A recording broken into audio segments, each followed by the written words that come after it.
18h41, on se retrouve en direct dans Punchline sur CNews et sur Europe 1. Notre invité, c'est Michel-Édouard Leclerc. Bonsoir Michel-Édouard Leclerc. Bonsoir à tous les trois. Ravi de vous retrouver. Bonsoir. On est avec Louis Dragnel et Eric Revel. Ravi de vous retrouver. Ça faisait longtemps que vous n'étiez pas venu nous voir. Oui. Pourquoi? Parce que l'inflation était trop importante pour que vous veniez nous voir? D'abord, j'étais en mode combat, oui, c'est vrai. Ouais. Après, j'ai dégagé quand je suis devenu une cible pendant la deuxième partie des manifestations agricoles. Là, je voulais pas. Vous étiez les grands méchants. Hein. Je voulais pas être Fesneau à la place de Fesneau. Ouais. Marc Fesneau, le ministre de l'Agriculture. Le ministre de l'Agriculture. Ouais. Je lui ai laissé carte blanche. Et maintenant que je pense qu'on a gagné cette bataille contre la surchauffe inflationniste, je pense que je vais en faire profiter les consommateurs. Je vais faire profiter les. Alors cette période d'inflation, vous dites, on a cartonné. Ouais. C'est-à-dire quoi? Les centres Leclerc ont cartonné? C'est pas l'inflation. C'est pendant l'inflation, les centres Leclerc ont pratiqué des prix que j'ai jamais vus dans l'histoire des centres Leclerc. C'est-à-dire qu'ils ont vraiment baissé leurs marges alors que leurs tarifs n'arrêtaient pas d'augmenter. Et si on cumulait l'ensemble... Donc on peut pas dire merci l'inflation, Michel-Édouard Leclerc? Non. Non, c'est jamais bon l'inflation. Moi, j'ai vécu ça. Je pense pas même qu'Éric est connu. Je fais gaffe. Même Éric, notre grand-père à tous. C'était un petit clin d'œil. Mais moi, je suis rentré dans la distribution. Mon premier appart que j'ai acheté, je l'ai acheté avec un emprunt à 16%. Donc, on ne se rappelle pas de ce que c'était les taux d'intérêt. Personne ne se rappelle. Et socialement parlant, des inflations de ce niveau-là, ça faisait énormément de mal. Et donc, c'est pour ça que je suis parti très tôt, quand j'ai vu l'inflation qui revenait. Et vous avez été un des premiers à le dire, je le rappelle, il y a plus d'1 an et demi sur notre plateau. Mais donc, aujourd'hui, on vient de passer une période de négociation qui a été très dure, qui a été beaucoup plus longue, en fait, qu'on ne le croit, beaucoup plus difficile. Et je peux vous confirmer aujourd'hui que l'inflation générale n'excédera pas 2 à 3%, peut-être 2,5% en moyenne dans nos hypermarchés, alors que... L'année prochaine. Non, 2024. 2024, ok. Et alors même que nous avons accepté des hausses importantes du monde agricole et des PME. Donc ça veut dire qu'on a pas mal castagné avec les grandes multinationales. Il y aura pas on va pas revenir en arrière. Il va pas y avoir des baisses spectaculaires.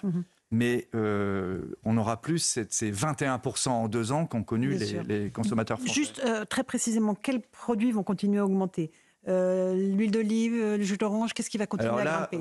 On nous fait le coup de l'augmentation de l'huile d'olive. On va y regarder de plus près. Peut-être que c'est vrai que le cours augmente. Mais enfin, les grands producteurs d'huile d'olive n'achètent pas non plus en haut du cours.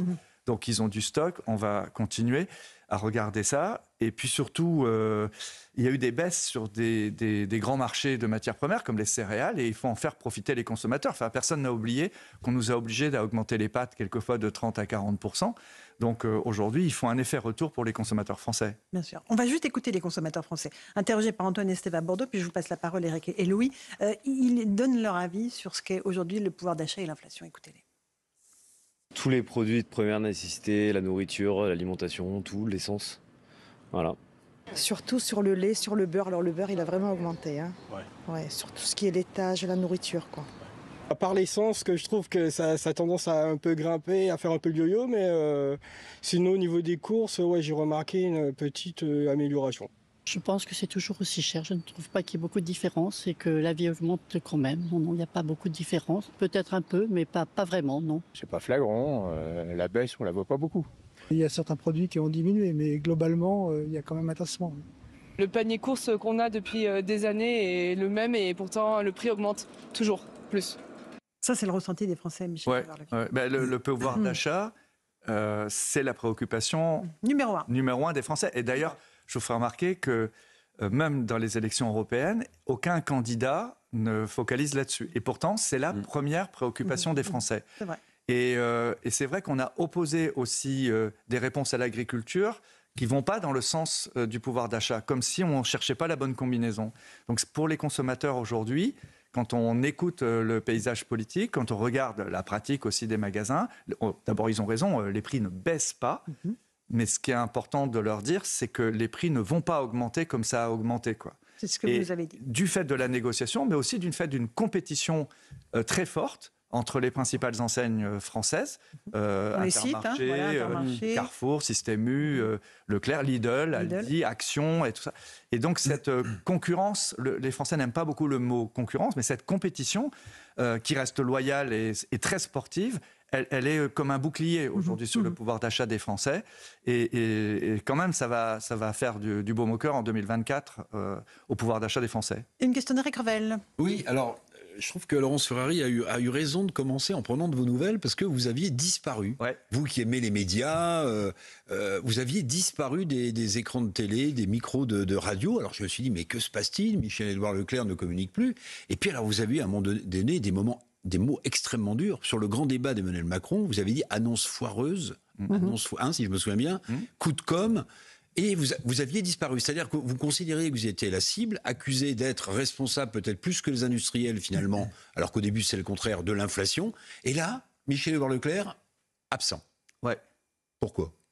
D'abord, la première partie des manifestations agricoles, oui. Ça s'est plutôt bien passé. Et d'ailleurs, le Premier ministre, Gabriel Attal, quand il est allé à Toulouse, a plutôt bien pacifié les relations. Enfin, je trouve que c'était assez courageux. Un petit côté chiracien aussi, avec la botte de paille et tout ça. Et, mais après... Ça, c'était pas de la com', ça. Si, c'est de la com', mais c'est de la bonne symbolique. Ça veut dire je veux causer, quel est le problème? Et donc il y a une volonté de dialogue, je trouve qu'il faut savoir apprécier, surtout quand il y a de la tension. Et puis après, j'ai pas compris cette espèce de surenchère. Alors je sais qu'il y a les élections aux chambres d'agriculture qui vont compter beaucoup, je sais plus si c'est janvier, février. Avec la FNSEA qui est... mais ce qui est très bizarre, c'est qu'en fait, tout d'un coup, du ministre de l'Agriculture à l'Élysée, la distribution est redevenue comme la responsable. Vous savez très bien que les accords internationaux dont dénoncent les conséquences les agriculteurs, c'est pas Leclerc qui les négocie, les accords commerciaux internationaux, le CETA, le Mercosur. Oui. Les dolines, les trous d'eau en Charente, c'est pas moi qui les fais, et a priori je suis pas contre qu'il y ait des réservoirs d'eau.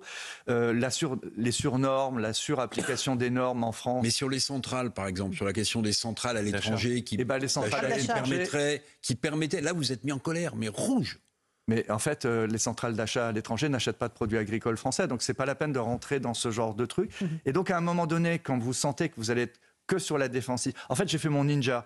Quand vous avez vous savez ce que c'est que les ninjas, hein? Oui, je crois, mais bon, c'est des guerriers mercenaires issus du monde samouraï, et quand ils se retrouvent dans un champ de tir entre deux belligérants, ils se fondent dans le paysage et ils disent « Allez-y, je vous en prie, messieurs ». Et c'est ce que j'ai fait, et je vous ferai remarquer que depuis... Je l'ai fait, mais aussi Dominique Schelcher de Système U et aussi Thierry Cotillard d'Intermarché. On s'est dit quand même, on n'est pas con, on va pas être au milieu du champ de tir. Voilà. Et du coup, je ne sais pas si vous avez remarqué, ils ne se parlent pas. Et du coup, on ne nous demande rien.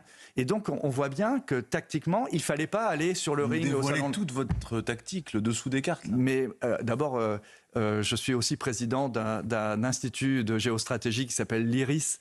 Et donc...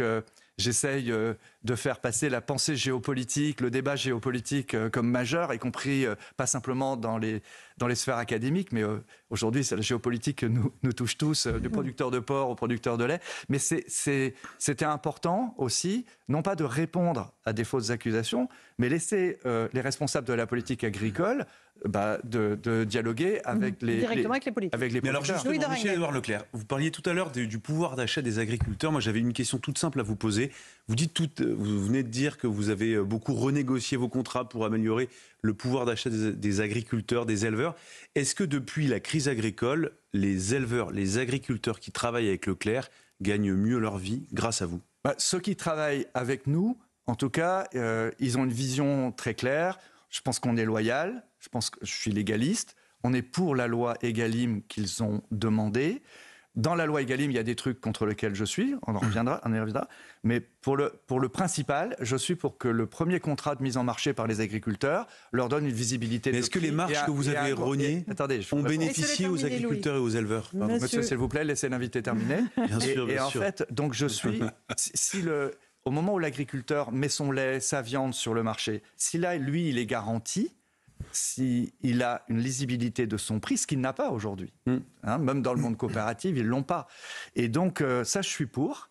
Après, si moi, je veux vendre moins cher À partir du moment où j'ai acheté le bon prix, il faut me laisser vendre moins cher que Casino. En l'occurrence, Casino a vendu trop cher et il disparaît. Nous, Leclerc, on a vendu moins cher et on cartonne. Donc c'est mon rôle. C'est mon rôle de distributeur. Je joue sur la marge du commerce. Je ne joue pas sur le rapport de force avec mon fournisseur. D'accord. Éric Ravel. Alors, vous avez abordé un point important tout à l'heure. Au-delà de votre disparition des écrans médiatiques, c'est la question des traités de libre-échange. Ouais. Il y en a un qui est rentré en application le 1er mai. D'ailleurs, c'est le lendemain que le président de la République a reçu les agriculteurs à l'Élysée. Ils sont sortis sans connaître d'ailleurs la vision agricole du président. Mais ce traité a été signé avec la Nouvelle-Zélande. Au 1er mai, il était en discussion depuis longtemps. Bon, il est rentré dans les faits au 1er mai et les éleveurs bovins, ovins sont très inquiets. Alors, bon, il y a des mesures tarifaires, mais la question que j'aimerais vous poser, c'est est-ce que vous pensez que ça va bénéficier aux consommateurs d'avoir, je ne parle même pas du bilan carbone, de la viande qui vient de Nouvelle-Zélande? Alors, si on mange du mouton, on n'en fait pas assez, on n'a pas de terre extensive. Donc c'est sûr que le néo-zélandais, ça reste une ressource pour manger du mouton que nous, on n'a pas en France. En France, on met du mouton sur des terres pauvres, ou alors c'est des moutons très, très racés, très spécialisés. Présalés, voilà, ça c'est Saint-Michel, Saint-Michel. Voilà, exactement. Alors, comme vous le savez, Saint-Michel, c'est partagé entre Bretagne et Normandie. Le Couesnon, évidemment. Okay. Et donc Alors, est-ce que ça va bénéficier aux consommateurs? Est-ce que la viande bovine va être moins chère grâce à cet accord? Mais moi, au-delà des difficultés des éleveurs français. Ouais. Alors, chaque accord a été discuté. Moi, ce que je ne comprends pas, c'est que les gens qui ont été co-responsables de l'écriture de ces accords, qui ont duré 5 ans, 6 ans, eh ben, ils ne l'assument pas. Mais en fait, on fait croire que c'est des technos à Bruxelles qui signent ces accords, mais tous les lobbies sont représentés à Bruxelles. Le lobby agricole est hyper représenté. Donc, moi, je ne sais pas, c'est justement dans ce type de responsabilité, c'est moi qui interpelle à la fois les représentants des syndicats agricoles, y compris européens, et l'Europe. Mais nous, distributeurs, si on nous dit de ne pas acheter en Nouvelle-Zélande, on n'achètera pas en Nouvelle-Zélande. Mais il faut que le politique assume les traités qu'il a fait instruire et assumer. A priori, c'est fait pour approvisionner le marché français et en même temps, en retour, donner des capacités d'exportation, y compris à l'agroalimentaire français.